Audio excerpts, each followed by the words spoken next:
What's up, fellow comic book nerds? Welcome back to another story analysis deep dive. Today we are taking a closer look at Hellverine number 2. As always, if you enjoy this video at any point, please consider dropping a like and maybe even subscribing. Without further ado, let's dive into the hellish beast that is Hellverine number 2. As always, a major spoiler warning, as we are going to be talking about all the contents within the Hellverine number 2 comic book, and even showing a few of the pages, so huge spoiler warning. This is your chance to get out now while you can. Alright, but if you stayed through that, we are going to be hopping into the story right now. Alright, so in this one, we get a little story start off with a backstory of Logan's son, Akira, and it begins in the North Pole, where Akira is in a fight with Sabretooth for the sole purpose of having the blood of Wolverine in his veins. Unfortunately, Akira loses and is killed by Sabretooth, and his corpse is left brutally dismembered.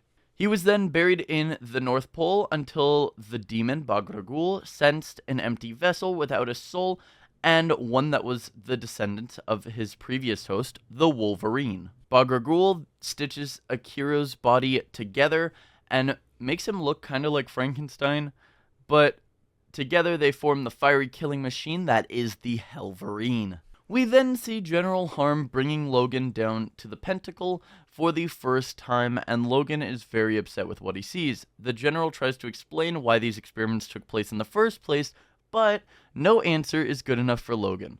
Logan then tells the General that the only reason he is still talking to them is that he is looking for his son.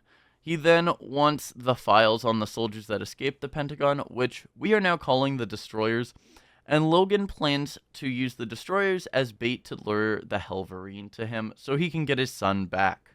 Logan grabs all the files they have on the Destroyers and walks out. General Harm then tells his lab assistant that they need to track Logan, and she goes to grab a Hellhound, which the General then reveals that when this is all over, he will let the Hellhound kill Logan.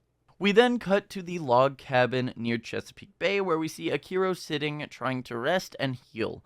And we see that he is not fully alive yet. He is described as not being able to even form words in his mouth or his mind, and the only thing that he can feel is pain. Akira then transforms into the Hellverine and can smell the sins of his town, and finds where all the crime is taking place and goes after a bomber on a bus, taking him out in a blink of an eye, and driving clean through the bus and melting a hole straight through the middle.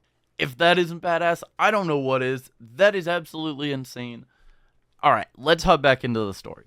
We then cut to Arlington Cemetery, where the Destroyers' host are supposed to be buried, but instead we see the graves that General Harm had ordered the other soldiers to dig up for his sick experiments.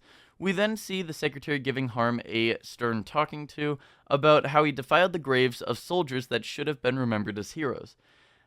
And he points out that it was her idea to make these weapons in the first place, to which she says it wasn't the way that she thought it was going to be. She did not want General Harm to go about this in such a sick and twisted way. She then tells Harm that he needs to fix it. Alright, so now we cut over to one of the homes of the wife and daughter of one of the hosts of the Destroyers, and he then appears in the house grabbing his daughter's arm, and the mother runs in and grabs her kid, but the Destroyer lunges at them. Just then, Logan bursts through the door, ripping the head clean off the Destroyer. But the Destroyer's body keeps moving, so Logan gets in a fist fight with the Destroyer, and the wife and daughter run outside, only to be greeted with the Hellhound that gets loose and lunges at them. But just as that happens, the other Destroyers kill the Hellhound and fly away.